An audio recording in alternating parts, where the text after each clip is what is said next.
We've just looked at a very simplified example considering some sales goals and the number of leads and appointments that we'll need to accomplish those goals. But of course, your business is a lot more complicated than that.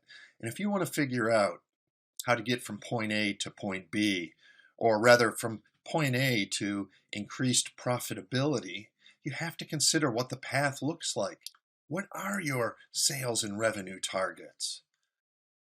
And as in the example we just went over, what does that mean in terms of leads that you need to generate, leads that translate into appointments? And what's the budget that it's going to take to generate those leads? But of course, it doesn't stop there. When we deliver the work, what sort of gross margins are you expecting? And how many people do you need to answer the phones and run the sales calls and actually install the work that people contract with you? How many vehicles does it take, both on the sales side and on the production side? As you consider paying your staff and paying your leases, and when customers in turn pay you, are you looking at the cash flow implications and the flip side of that, the working capital that you need to effectively and efficiently run your business? And how do all these pieces fit together in terms of profits? As you grow your business, it becomes difficult to impossible to look at the interactions between all these different elements and keep that in your head. You need to move to something more systematized. Now, perhaps your accounting package can do this. Maybe you want to use something as simple as a spreadsheet. I say simple, and you take a quick look at this and you say, Mike, that doesn't look simple. You can make the model of your business precise, and it can get somewhat complicated. You can start with simpler models. So if your accounting package doesn't let you do this easily, it's a little clunky, you don't find it user-friendly, you can use something like a spreadsheet. I actually like spreadsheets because it allows me to quickly change and play with lots of different variables and see how the impacts ripple through. I've provided in the reference materials here links to a couple of different examples of spreadsheet templates that you can use to get started. Ultimately, you'll tie them back to your accounting package. Now remember, just because it works on paper doesn't mean it's going to work in real life, in your business. That said, if you can't make the numbers work on paper, then you probably don't have a real good understanding of how your business works. You'll want the numbers, the assumptions that you bake into your model, into your operating plan, to be as realistic as possible for your business, your company, in the current economic climate in your market, with your growth assumptions, your goals, your targets also taken into account. That sounds good, but how do you know what to put in your plan? If you haven't been regularly using an operating plan, here's what I recommend to start building that plan, to put it together. First and foremost, start with your own information. Take a look back over the last year, longer if you have it, at your profit and loss statements on a monthly basis, your cash flow statements, the performance of key staff within the organization, how much it costs to generate a lead, what all your salespeople are doing in terms of close rates and average ticket sizes, and what your gross margins are.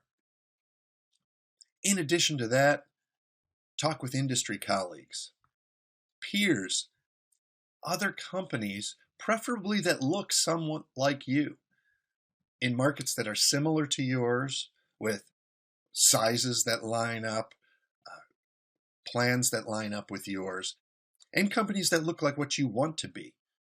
So you can start trying to figure out what benchmarks to incorporate into your plan and where you might need to think about making adjustments.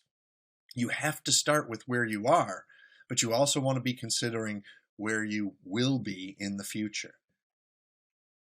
And to that end, you want to make some reasonable assumptions about how things will change in the market and the things that you'll be able to change within your own business. Some of the other important ratios and metrics for you to consider on the sales side, we already talked about things like close rates and average ticket size. And when you set an appointment, How long does it take on average for those appointments that are going to turn into signed deals? How long does it take that project to close for you to get a signature on the contract? And then in turn for you to turn that contract into production and real revenue. In terms of marketing, what does it cost to get a lead? Better yet, what does it cost for you to acquire a customer? What's the rate of conversion from either hits on your website to inquiries through the website, phone calls to actual appointments? On the production side, what sort of gross margins have you been able to deliver?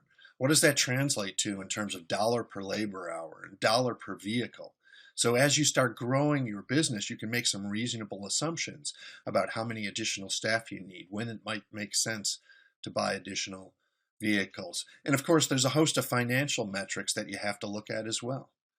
Things like cash flow and cash balances and how long it takes you to collect money from the customers and what sort of turnaround time you have making payments to your vendors and of course to your employees as well. Even just scratching the surface here, already this is starting to sound like a lot. Maybe it's starting to sound overwhelming. Well, it doesn't have to be, because you can go through this in a stepwise manner. And let's start with a simple sales and revenue example.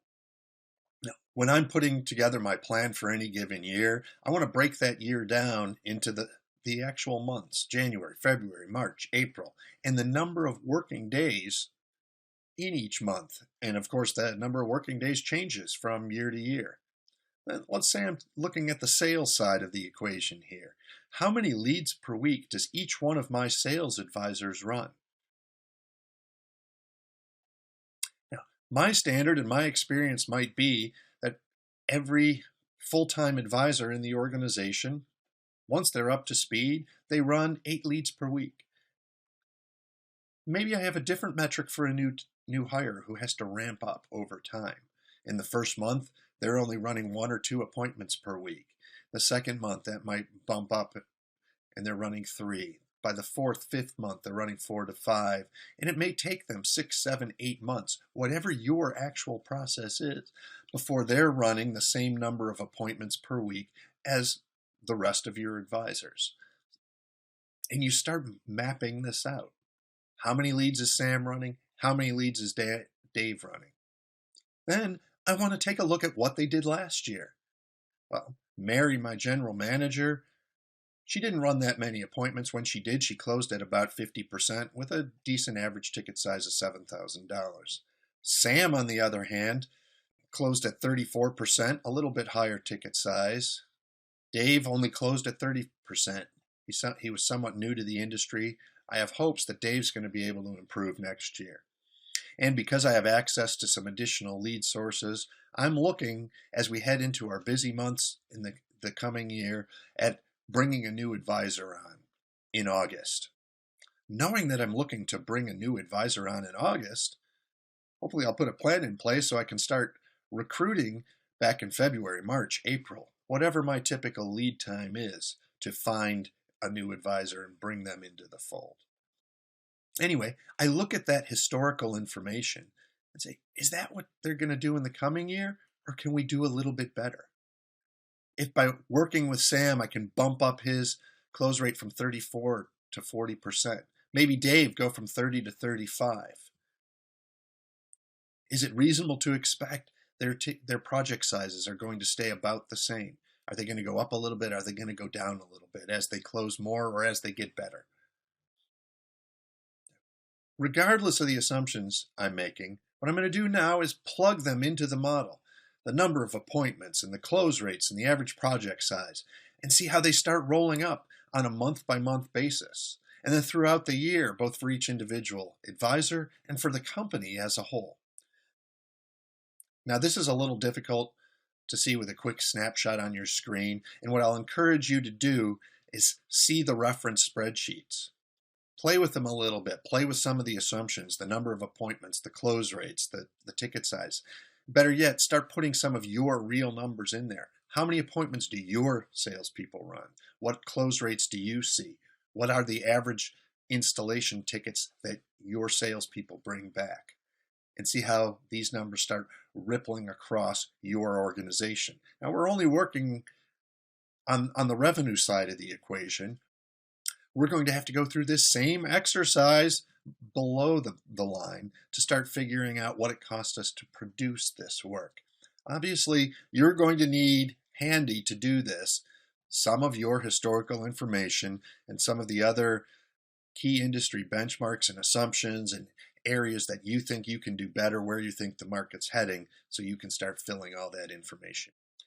As we start dialing the model in and it gets more accurate, and we believe it's better and better capturing how our business operates, we can start looking at other things like cash flow. When are we getting money from customers? Are we getting deposits? Are they handing us a check at the end of the project? Are we working with a program or a financial institution that may delay payment to us? And how about the checks we're writing? Commission checks, checks to our production employees, checks to our vendors, our landlord. And we can start modeling what our bank account looks like to make sure there's always enough cash on hand so when we need to send money out that it's actually sitting there ready to go. And we wind up with a model of how you want your business to operate. And you can use that as a tool to measure yourself against and make sure you're on track.